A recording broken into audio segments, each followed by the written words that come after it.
Hi, I'm Chuck Joyner, and this is MacVoicesTV. Actually, this is the MacVoicesTV and MacVoices wrap-up of Macworld 2010. We finally got through all the tapes, we finally edited all the shows, and they're all out for you to enjoy. If you're listening to this on MacVoices, you may want to visit MacVoices.tv to see all the sites that go along with the sounds and go along with what we're going to talk a little bit about. We published a total of 60 Macworld 2010 themed shows. That included 14 Road to Macworld shows on both MacVoices and MacVoicesTV, and 46 at-show editions of MacVoicesTV, with the audio versions released on MacVoices. That's a whole lot of coverage, and I hope you will take the time to look through the list, watch or listen to the ones that interest you, and then sample some of the guests and topics you might otherwise skip over. It'll help you expand your horizons. It was, even by Macworld standards, an amazing week, starting early for me with the Final Cut Pro SuperMeet. If you have the opportunity to get to any of the SuperMeets that Michael Horton and Dan Berube stage, literally, all over the world, don't miss it. Even if your interest in video is cursory and limited to iMovie, you'll walk away with new knowledge that you can really use. One of the highlights of my week was spending a significant amount of time with Bill Atkinson, a member of the original Macintosh team, talking about his latest project, Bill Atkinson Photocard. Bill graciously agreed to do an interview about it, and you can find that on MacVoicesTV number 1009. I also got to visit some of the restaurants that Joe Kissel and I covered in our discussion of favorites in San Francisco, including several dinners at Pacini and Panetti, a bowl of chili at Chili Up, lunch with the Tidbits and Take Control crew at B, and of course, some fresh seafood at Fisherman's Wharf. The rest of the week was dedicated to all things Macworld, with much of it spent on the show floor, fighting the crowds and interviewing exhibitors, friends, and Mac luminaries, all to give you a feel for what Macworld 2010 was all about. Along the way, I had the privilege of moderating a main stage session with members of the Mac Roundtable, convened a Mac jury in the Music Theater, and also participated in Tim Robertson's closing session on the main stage. If that wasn't enough, Steve Sandy even turned the tables on me and invited me to be a guest on an episode of 2-Watt TV, live from the show floor.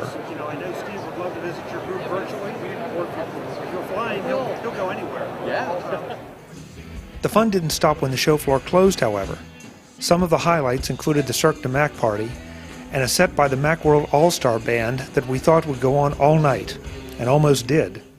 The Macworld Blast party, where Paul Kent's band, the Silicon Valley Houserockers, provided the energy, and later that same night, an appearance by Brian Chaffin's Atomic Love Bombs at the Red Devil Lounge.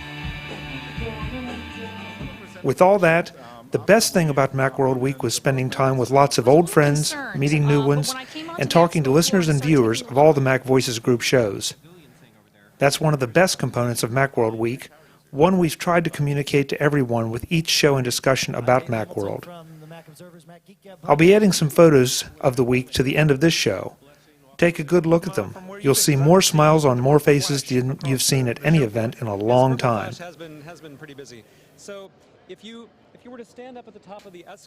I want to thank my cameraman, John Zakowski, for his tireless efforts. As you can tell from the list of shows, we were busy, and John did a terrific job of making me look good and letting you see so much of Macworld. I also want to thank the MacVoicesTV and Macworld sponsors, Data Robotics, the makers of Drobo, and Smile on My Mac, who publish PDF Pen, PDF Pen Pro, Disk Label, and Text Expander, soon to be Text Expander 3, as well as media sponsors Take Control Books and Macworld 2010. One last note before I wrap this up. I want to give special recognition and thanks to Paul Kent, the general manager of Macworld 2010, Kathy Moran, and the entire Macworld 2010 crew. They defied the predictions of doom that seemed to be so rampant and delivered a new, improved, and evolved Macworld. They took the best of the past, added some new ideas, and brought us a show that will take us well into the future. Thanks, guys. I'm Chuck Joyner. I'll be back soon with new editions of MacVoices, MacVoicesTV, Mac Notables, and the Mac Jury, trying to live up to the tagline for the MacVoices group, the best of the Mac community. Until next time, Thanks for watching, and thanks for listening.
ask that you recognize that arrangement. All right.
Well, I guess